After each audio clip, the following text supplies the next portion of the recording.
Hey guys, welcome. My name is Zach Sharvelin, and I am a graphic designer here in beautiful Ithaca, New York.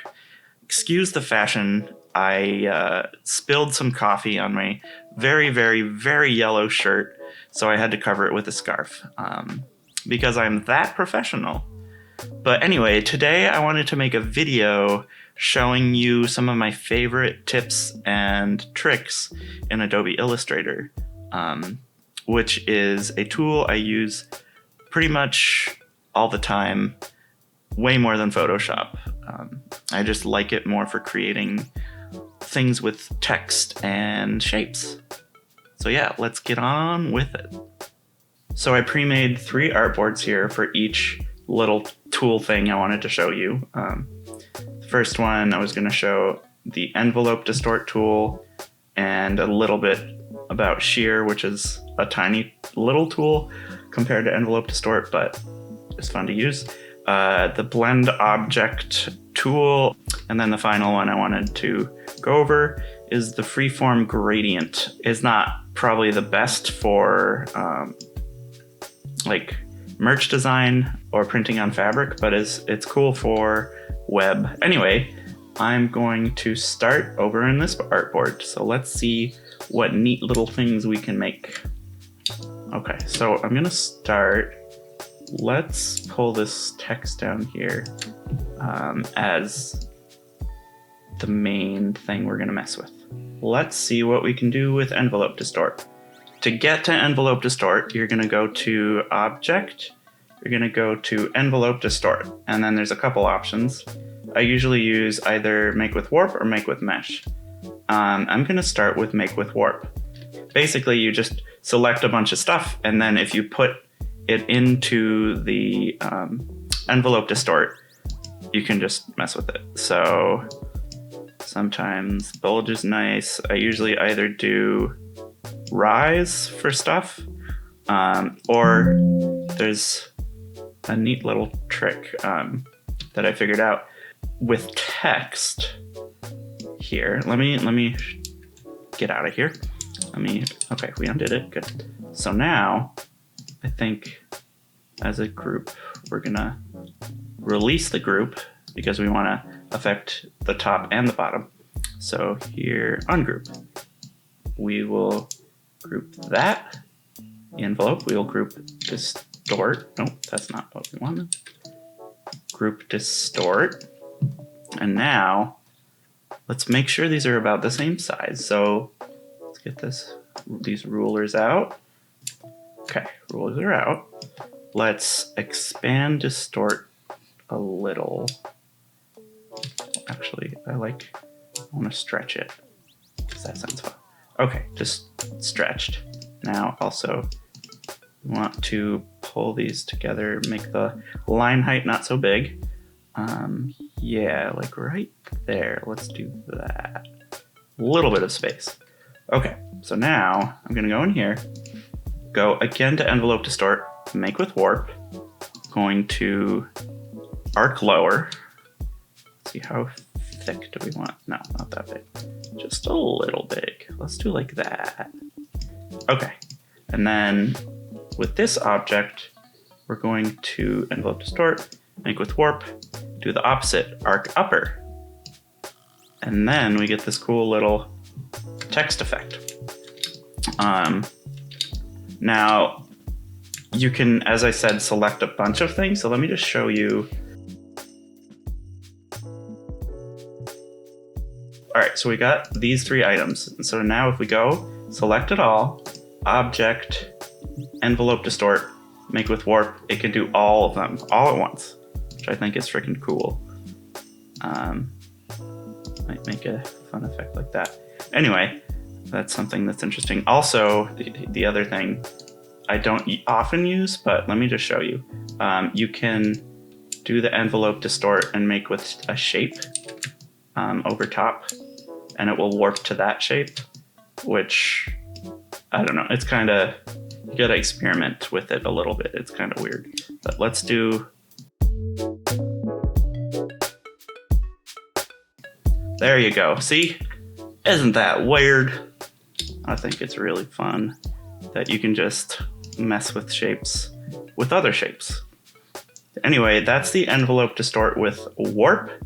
I wanted to show you also envelope distort with mesh. Sorry, not mesh. Okay, so to do that, let's start with some nifty little shapes.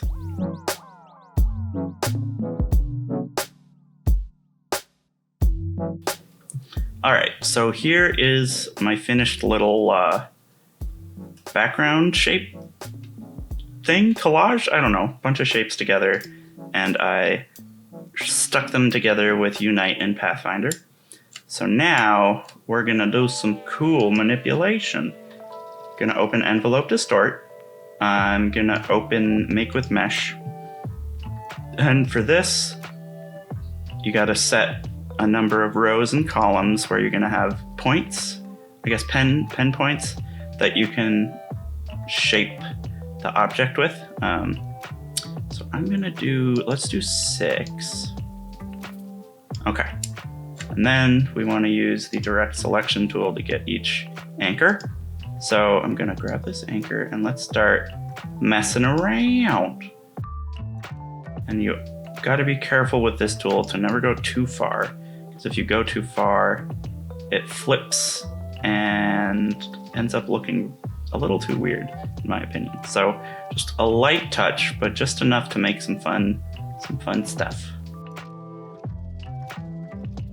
All right, I think we'll start with this.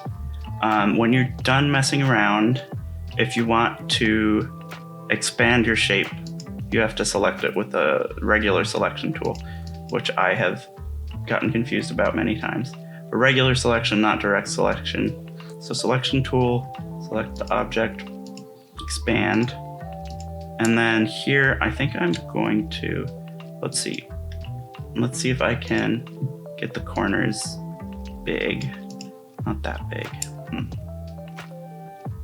Well, anywho, let's thicken up these lines a bit because it's a little small. Do that just on the outside to make it extra juicy. Like that. Let's expand it again to lock in those strokes. Make it one shape again. Okay, so that's what we got there. And let's see. I want to do something that will make me have to do a lot more work, but bear with me. I just want to make these hard angles not so harsh. Okay.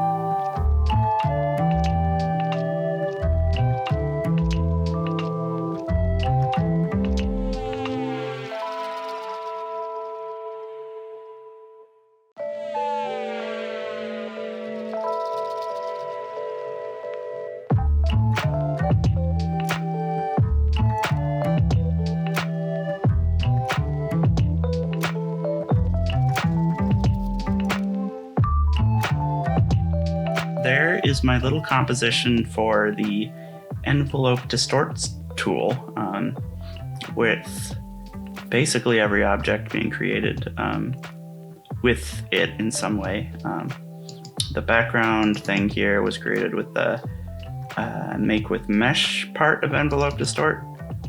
We've got this shape and the text that I used, warp, make with warp, with, I think, was it arch top or arch upper, arch lower, that preset. I want to move on next to the blend object setting, or I don't know if this is settings, but at least blend in the object dropdown, which I thought would make more sense just being called blend object. But yeah, I wanted to show you blend object. So again, let's start with text again. So we're gonna do blend object with this font. What I usually use blend object for is making some fun shadows. So we should start by making this a different color, I think. Also, I'm gonna center the text, because let's just center it to the page. All right, maybe up a little. So I'm gonna change the color. Let's see, what color do I like? So we'll use a purple. So then what I usually like to do is, before I make this sort of extruding shadow thing, I like to first give it sort of an outline. So go to path. Well, first I have to expand. I always forget that. Expand, go to path in the object dropdown, go to object path, offset path. That's what we want. So let's not do 40, that's huge. Let's do like, so it's like this to start. Let's do like 6px. Combine that, and we're gonna make sure that it's outside here, and below we'll make it just black to start. Maybe, actually, let's make it some sort of an interesting, maybe analogous color to the purple. That pink is a little, maybe a little more red. Okay, so something like that. And then we'll copy it down here for the extrusion. And then we're gonna grab these two and blend, make, and then go back to blend options. And this is where we get the extrude effect. You're gonna wanna go into this menu, go to from smooth color to specified steps, and you're gonna want a pretty big number, like 150 if you have a computer with good RAM. Otherwise, maybe something more like 100 if you don't, or lower. You have to see with your own computer, because usually it eats up a lot of memory because it takes a while. But before we do that, let's select this. No. Select that one. Just move it over slightly. Yeah, like that. We'll do that. And then group these together. Object. We're going to go to object, go back to blend, going to expand, and then this is usually what eats your computer's RAM space. So we're going to unite, and this takes a second sometimes, most of the time, because of how many you have to make. But I don't know, I like this more than using 3D, the 3D capabilities of Illustrator. It's sometimes quicker and easier to mess with. So yeah, we're gonna do that. That's what this text stuff what you can achieve with blend and text. Just one of the things you can do. And this is what I usually do to make my text more exciting. Definitely gives it a older feel, like something from, I don't know, 70s, 80s. Yeah, I like it. Another thing I forgot to mention in this one, I wanted to talk about shear, which usually I use to make things look a little italic. So to do shear, you're just going to want to select what you're shearing, go to transform, go to shear. And what I use this for is to like bend things, make them look italic, sort of slanted. You can also do vertical stuff, which makes for some fun 3D effects sometimes. I kind of like that, actually. I'm gonna do that. Fun 3D, yeah, that's 3D look. All right, the final thing I want to show you guys with blend object is how you can mess with color and shapes. So one thing I figured out the other day, so we're gonna do small. We're gonna make another one, make it bigger, do another one, make it bigger.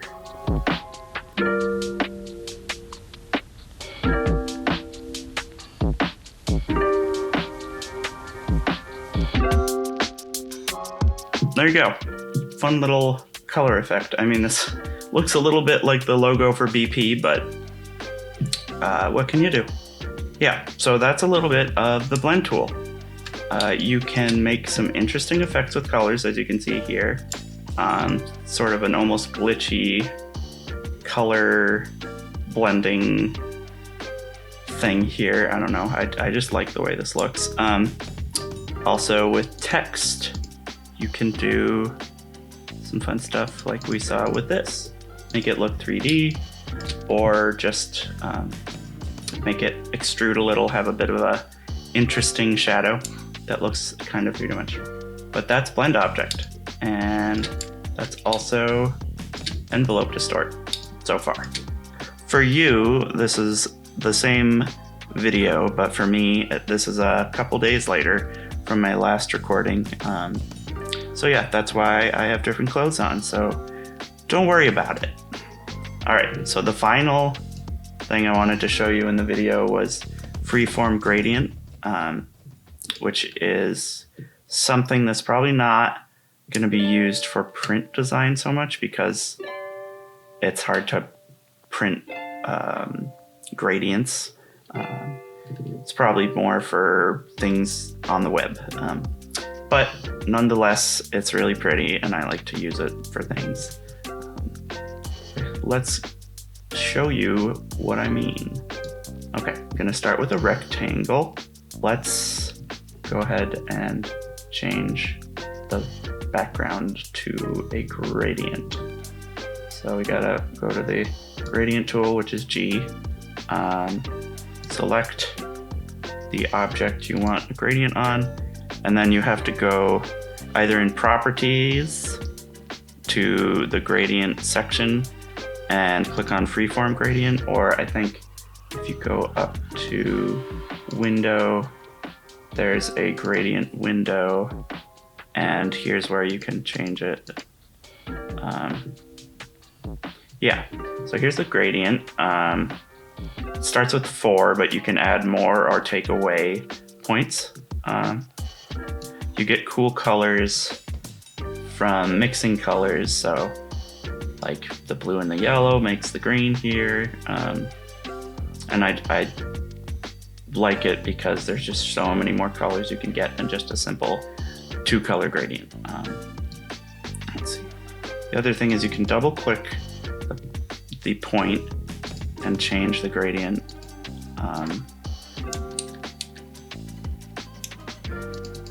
Change the gradient, the point color, and you can do it with either this CMYK color maker, with a swatch, or with eyedropper.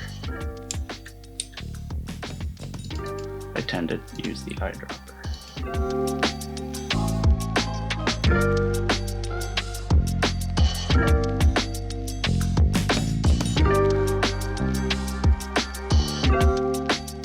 Let's just do that. That's cool.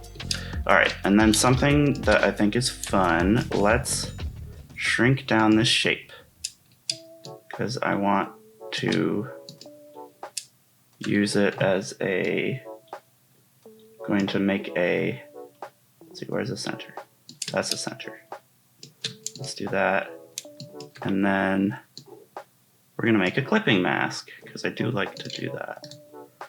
Make clipping mask. There.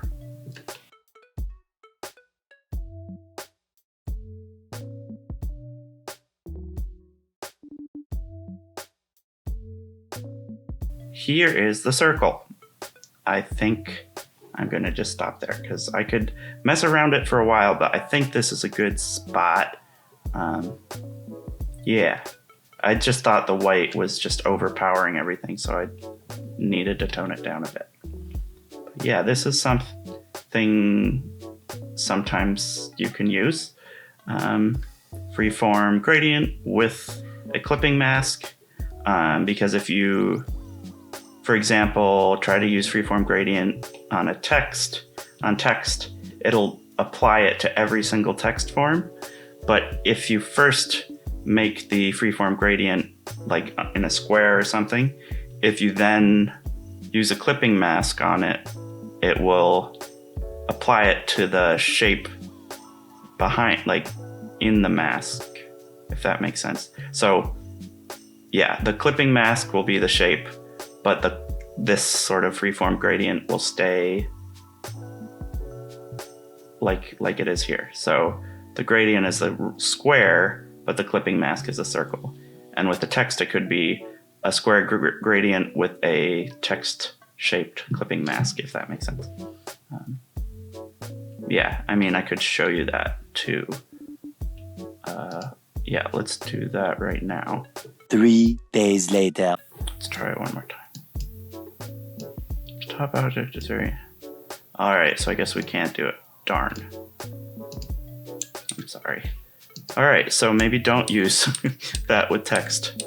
Good lesson for me and anyone else. I think we gotta stick with smaller, more simple shapes for that. But yeah, so let's... I think it would be better to create the freeform gradient in Illustrator, then pop it into Photoshop, use a mask if you want to use a freeform gradient behind text, because unfortunately Photoshop does not have this feature. But anyway, this is neat. Something I like to do after finishing the gradient though is to give it a little bit of noise, of a grain effect, because otherwise it can turn out weird on the screen. Get sort of like lines of color between instead of the smooth motion, just because it's I don't know, sometimes it steps the color from one color, like blending it in steps that you can clearly see on the screen, and I don't like that. But also this adds a nice little effect. So let's see. Keep it enlarged. Do that.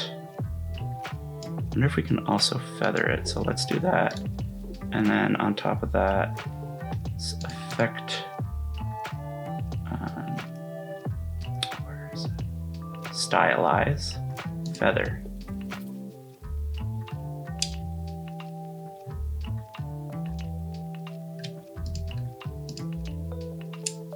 Yeah, it almost looks like an orb there. A little globe. That's cool. Yeah, that's the freeform gradient.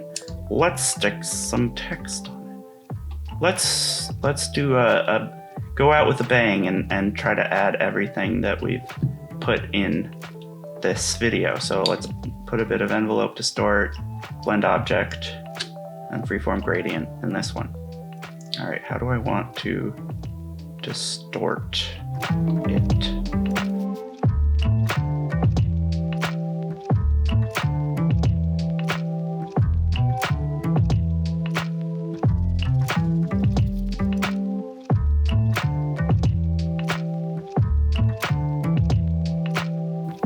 Yeah, that is cool. And I used all the things I talked about. We used the freeform gradient tool here. Although here, one thing I want to do, let me see. Come on. Why won't everything move? There we go. Yeah, that looks a little better. Okay. And we're done. And with that, we have reached the end of the video. Woo! How exciting! I just wanted to thank you for watching and hope that you learned something. And if you didn't, at least had fun. I know I did with this video. It was pretty relaxed compared to the last couple I've done. Instead of making a complicated design, I just was messing around and creating some fun little thingies. So I hope that you will leave a like or subscribe if you liked what you saw. And if you don't, that's okay, but you should do it because I'm telling you to, and I'm a nice guy, and yeah, I'd like if you did that. Okay, thanks everybody, and I'll see you in the next one.